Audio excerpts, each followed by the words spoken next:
Hello, nice to see you again. Thank you for stopping and watching this video.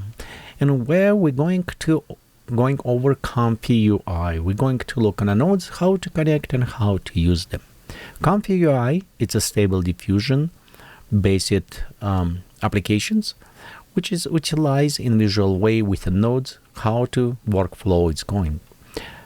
To use it ComfyUI, you can install an automatic 11.11 by itself, or what I would like by myself, it's using Stable Matrix. Stable Matrix is free UI, which combine a lot of different packages, all these different type of the available the installations for the Mac, Linux, or Windows in one nice package. Very easy to use it, very easy to install. And if you don't have it or miss for some reason, I will provide link down below for you. So you can go on a GitHub. If you scroll down below, right here, you'll notice all what you need to do. Download just Windows, Linux, or Mac version, which will install for you this UI. In UI, you can also go inside the packages and install what packages you wanted.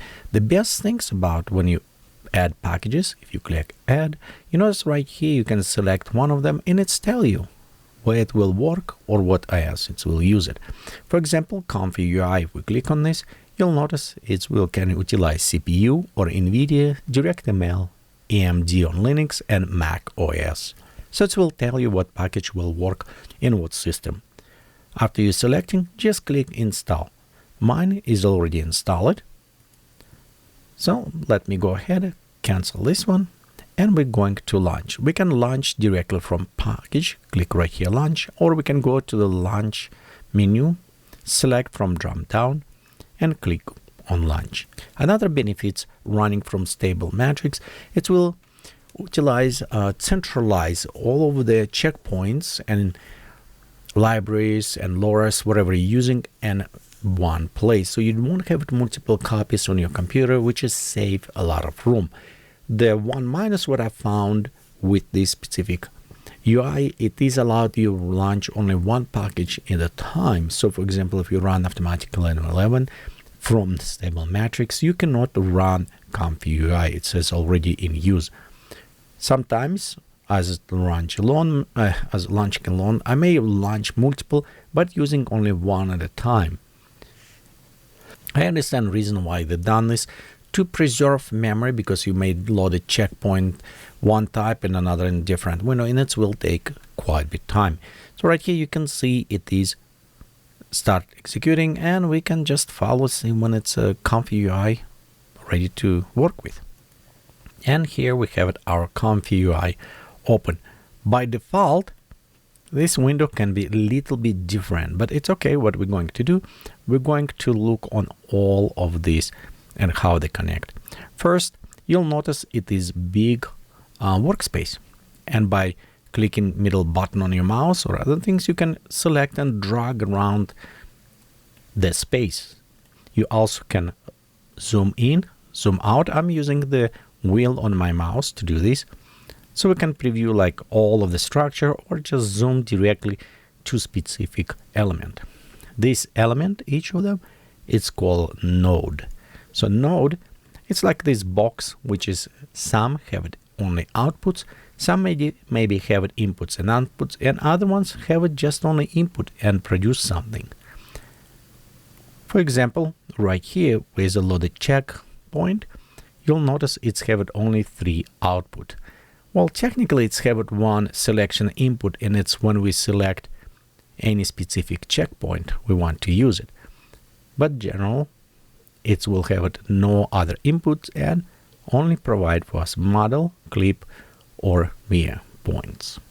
And this currently set up, you can see it is done for real-time render. So we don't want to do this.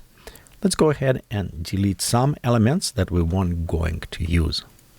I'll just actually delete almost all of them, we'll see.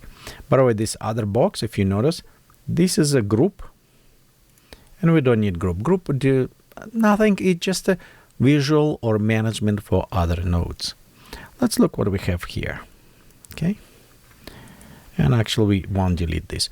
To delete is easy, you just highlight and click delete button. And there, look, we delete almost everything. We just have it only our load checkpoint and clip prompt. So where we put a text.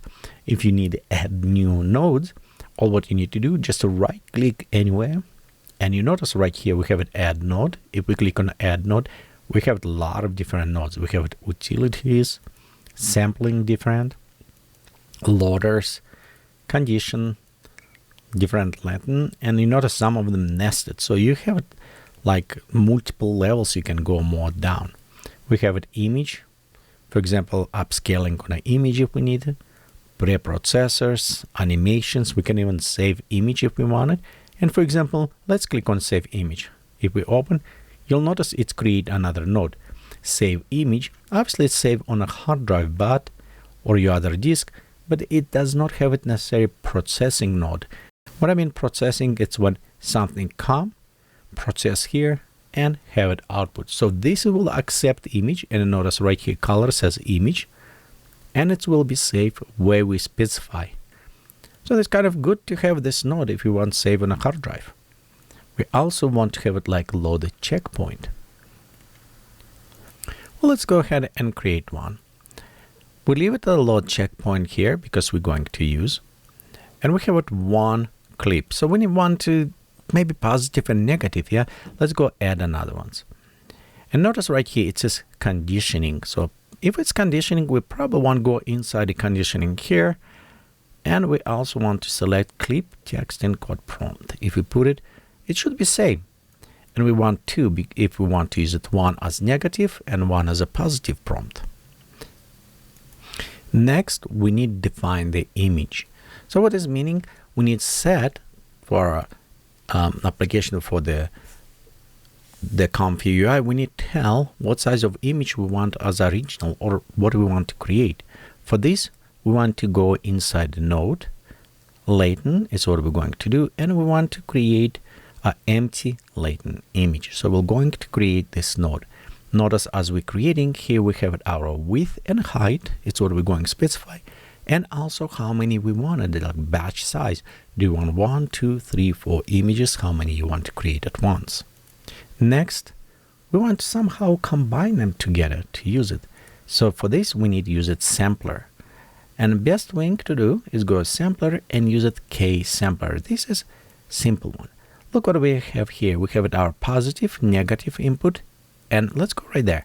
So this one, it will be our positive. Yes, we'll go drag and drop. Notice how it's easy. All what you need to do, just click on this, drag, and there we have this long handle, and just go over. You cannot connect this to another one. So if I go to the image, see, it does not want to connect because it is by the color, won't connect condition to condition. And we can drag from one direction or from different directions as long as we're connecting them together. And here we connect one to a positive and one to the negative as well. So next, we need connect case symbol to the model. Right here we have it our model on checkpoint, and we have it model and case sampler. So let's go ahead and just drag and drop to our model. Now they're all connected. Next, if we look on case sampler, we needed latent image. It's what we have here. So it specifies same. Let's go connect. Now, when it's done, we have our latent image.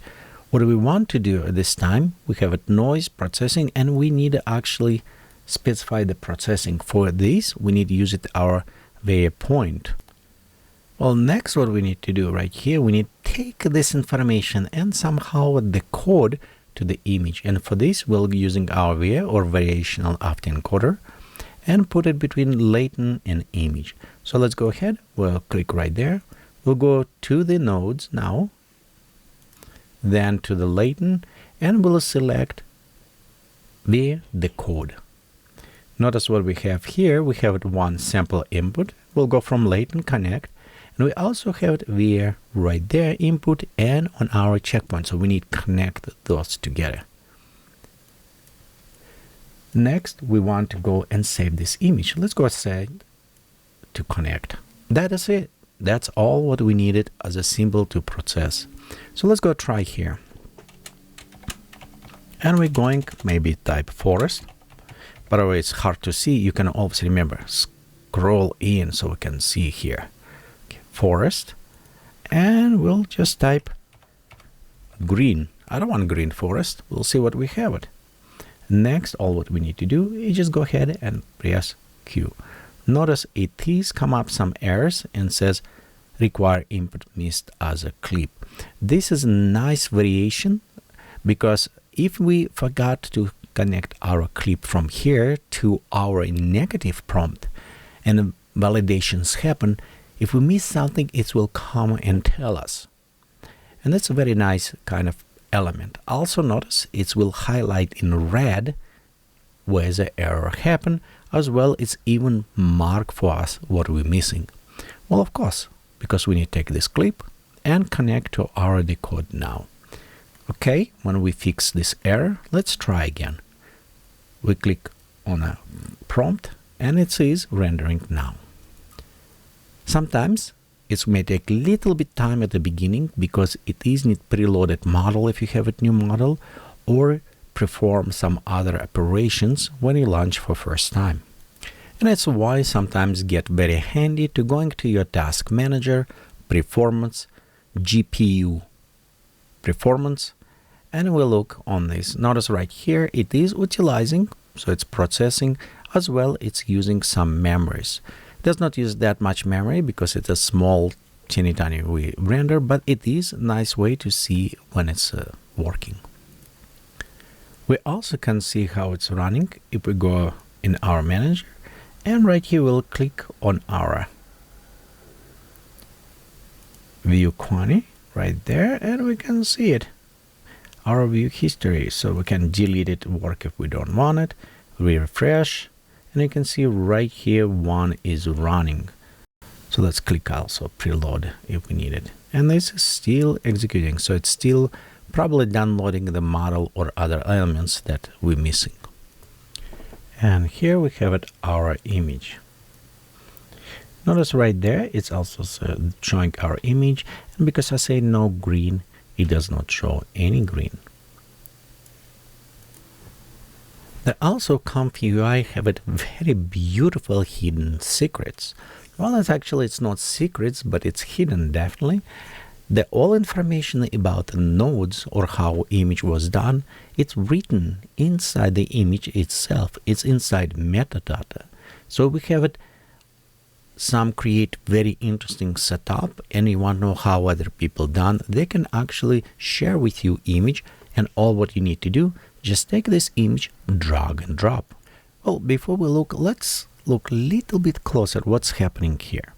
So for this, we're going to zoom to our checkpoint. And here we have our model, clip, and VM. The model is our noise predictor model in a latent space. So it is kind of what we train on image and other stuff. Clip is the language model preprocessor, the positive and negative prompts. So it's another things to understand with weights what we're trying to say. And VA, or variational after encoder, it's convert the image between the pixels and latent space. Latent space, if you're not very familiar, you can imagine as connections between all pixels, and each pixels connected between each other. It's look very like a spider web with the points on the middle as the pixels, and you have multiple nested them. So in this way, each pixel can set weights and so on work. If you needed more information, I'll provide a link down below, a little bit more explain how stable diffusion works. But general, these three we needed at the beginning. And of course, our clip model is connecting to our prompts, negative and positive. It's because it's need processed by the model before it's actually become too useful. So we kind of need to understand, computer need to understand what we are trying to say. Our model going and connect to our sampler, where we have it this noise pattern, and we have it reverse diffusion on this going on. And our last step right here, our variational after encoder, it's where happen on a last step. It's where we need to convert from latent space, all what we create there, to our image, so we can see it. In other way, we can say this is our language handling, from human language to weights. Here sampler is where happening denoising, reverse, because we create a noise image and we're denoising to the image. And after this latent space, all these weights, everything created in a decoder, we convert them to the image. So it's kind of those three steps. And of course, two things that we mentioned before: empty latent space. It will define the size of the image, define the latent space, where all those connections between pixels happening, and save image is where we just output image after decoding of latent space happen, so we can visually see it and we can save this image. Let's look a little bit closer on the properties of each of them. Checkpoint. Notice if we click on the checkpoint, we can select all different checkpoints. And because we was using the stable matrix, we can go ahead and download it models inside the stable matrix, which will share between all different installations. So from there, this is where checkpoints, we can see how the checkpoints is trained. That will affect of course our model, clip, and decoder, via decoder. So, or after encoder, that will affect this, and it depends how much data inside. Of course, it will depend how that model will understand what we want to create. We have a text input, and we kind of used on this both. They're identical, only what different is where they connect to the sampler. One is positive, one negative. Empty latent, we have our width, height, and how many of the images we want to process. Now inside the case sampler, we already look on some inputs as well. We look on the latent output, but below we have an additional parameter seed. When we generate first noise, it's a random noise. But in a computer, nothing is actually random. Everything is based on some algorithms and everything. So the noise is actually can be repeatable. And the seed is what define that noise. So if we're using same seed, we will have it same beginning noise, which is most likely will create it about a same result. As long as our clip will give it the same. Next, we have control after generate. This refers to our seed. So right now it says to random. It's mean every time when we generate new image, the seed is changing so that parent originally of the noise will be different. We can change to, for example, create increment or decrement is going by 1 up or down. Fix it. It's mean don't change seed.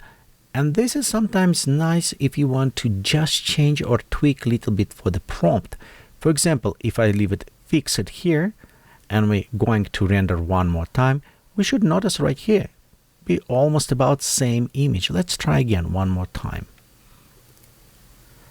And it should be effect exactly the same. On this case, you can go inside and modify just in a clip text and see how that will affect and how this change. So this is where you can tweak your prompt without worried about all random seed. Okay, so let's go right here. We'll go back to randomize. Next, we have the steps. Steps, it's how many times we're processing through our sampler. So it's meaning, think about this refining, but refining need to be very carefully think that way, because if we have sometimes too many space, sometimes you may overdone.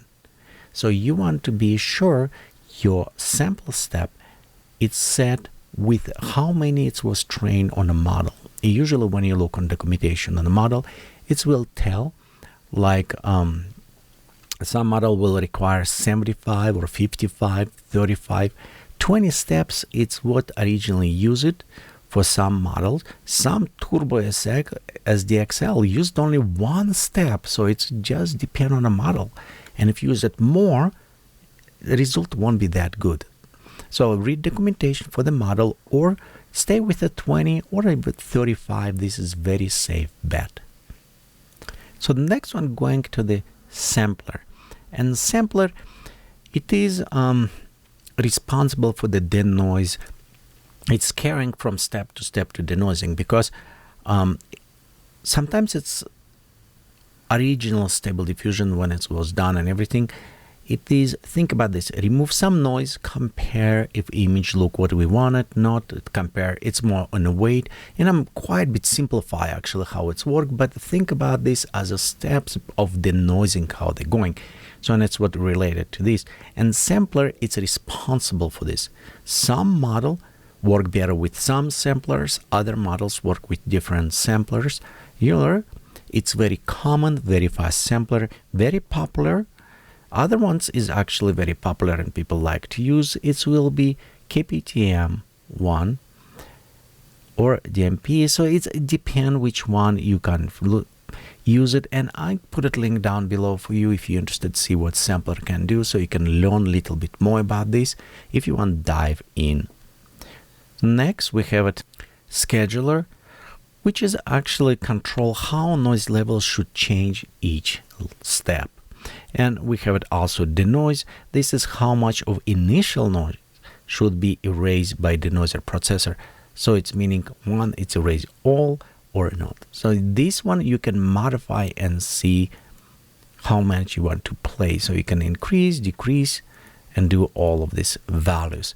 This is kind of very interesting experimental things to do around and find your own best settings. And it's even very fun to kind of going and look what this can do, but I personally like to work by example. So it's meaning one beauty, it's what I said before with ComfyUI, those hidden parameters inside the image. So for example, if I want to go and learn how to do image to image, you can actually going to ComfyUI page. Right here you can see all of these different models by example. And if you like, for example, click on image to image, you come to specific, well, they explain, okay, here's the nodes, but you know, you don't need to copy them. All what you need to do in this case, go get this example image. And when example image you save on your drive, see what's happening. So let me go take this example image, drag and drop. And as I'm doing this, and it will change this. So let me actually showing something a little bit different from this. Right here we have an SDXL node, and I'm going drag and drop, and look what's happening. You see how everything changed? This is a very complex one. This has allowed us SDXL real time. So it's mean as I'm typing, it will showing for us. But general look on this, a lot of node, and this is could be scared at the beginning, but again, if we look little bit what is going on, we can also find what is happening. First off, notice on different colors, and this is colors, it's representing by groups. So it's taken all of this noise like this checkpoint, we can move it out and in, and it's grouped together with a node refiner or explanation. You can always create your own group by going and set create a group, and right here, look, we have our new group created, and we can take those guys and put it inside our group. Be sure it's big enough to handle, and right there. Now there's two guys in my other group. Okay, so it's very easy to do that. Okay, let's remove this group. We're going to edit group and just click on remove it to remove. So right here is nice things. You can go actually to some examples, like right here is the Excel. It's what we was going to use. You can also going to all different, like for example, image to image or in painting. And another options also you can do. If you mess up and you want to go back to your original, you can click load here or load defaults. And load default will preload it one that we actually kind of was using before. Look, it looks similar. It's a little bit different because this has come with the default, but it's one that we created similar before. On the side, you noticed what I click right here. This is our kind of management. Yours maybe look a little bit different because I have an extra manager component this. I have another video. If you're interested, you should watch about ComfyUI, how to install this manager. This manager, it's additional custom node that allowed me to install missing nodes and everything. And I actually recommend for you to have this because it's allowed you to automatically install those new nodes that is missing. And what I mean node by like this. So some of those nodes is come by default, and of course a great coders, creators, they create a new nodes, very sophisticated one, and you can use them inside your code. You know what? Let's do something else. We'll see how this works. Remember, right here we have a checkpoint. We have our all encoders like before, sampler, decode, and save image. What if you want to create image to image? So for this, we need to replace this empty letter with something input of the image. So we'll need it preload some image here, then we need it encode to space, latent space. Same like right here, we have it via decode, we need one to encode. Let's go try this. So we go at this, oops, right click, edit node. We're going to the latent space and we'll just select the encode. So this is our encoder. Notice as we encode, we have a couple inputs. We have our pixels, which is probably represent our image we want to input, and we have it our where. And where it's the same, we need encode this in same space as our model. So for this, we'll take this and connect model to our v code. Then we'll say this image that will input encode in the same latent space as we using our checkpoint. So let's go ahead. Next, we'll go to add node, images, and we're going to load image because we need to find some of the image. So right here we already have it some example PNG, which is kind of okay. We'll go connect to pixels, and now this latent we go connect to latent image. So now we have our empty image that we don't necessarily need to use. Okay, so let's go ahead, delete this one, and you know what, let's preload something other image. Keep in mind that our size, because we don't have here at this time, if we're using this without any changing of scale or other things, we will have the image size. So be sure you don't use a big size, a big image at that time. And I will just use it this portraits. Okay, next, let's go type in our encoding right there.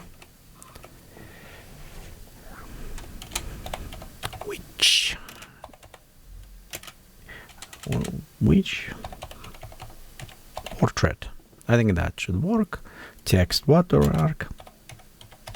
Okay, we'll just type this, and I think that it will work for now. We'll have it random 20 steps. You know what? Let's go pop up to maybe 35 steps. Okay, we'll just have a little bit more.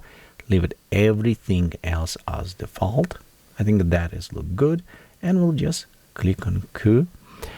If you don't know what's going on and happening, notice right here, it's a turn green around the load checkpoint. This is what's happening. It's preloading checkpoint right now. And of course, if we look on also inside our stable matrix, you notice it's what's happening. It's right here going, it's loading model. It's kind of very nice steps to see what's going on. And of course, right here, because it's green around, it's mean we on this step at that time. And right here is our result. You can definitely see this is image we input. It says which portrait there's a created at head and based on this. Of course, we can modify a little bit more parameters as well. If for some reason you think image is too large, you can always go to the node, images, preprocessor, or actually transform and have it image crop. So in this case, if we think image is too large, you want to use it, you can actually put it some node between right here and set what you want it and also adjustment. So right now it will just crop from the top. And let's just try see how much it will cut off. And you can see probably bottom cut because the image I think is 1024 by 1024. So you can add all of these cool nodes between to manipulate with images. Even can rotate image if you want it, and also post-processing. For example, in an image, if you want a little bit larger image from now, I think it's because 512 by 512, you can always go inside and going to upscaling and just use the image upscaler with any specific element. So for example, 512, we can just go from image here, output to save image, and inside we can modify to any different size. For example, 768, and let's go right here, put it 768. Okay, same prompt. You see the processing, and I like how it's going green this, and now we have our image, which is largest size. Well, I think that is all. It's already get a little bit longer video. Be sure you watch the next video when it's coming very soon, where we're going to use the ComfyUI to create animation. So we'll going a little bit more deeper and deeper. I know this is maybe too simple for some of us, but I think this will help to establish a basic, and from there we continue exploring. Thank you for watching this video. Please share, subscribe, and thank you for your support.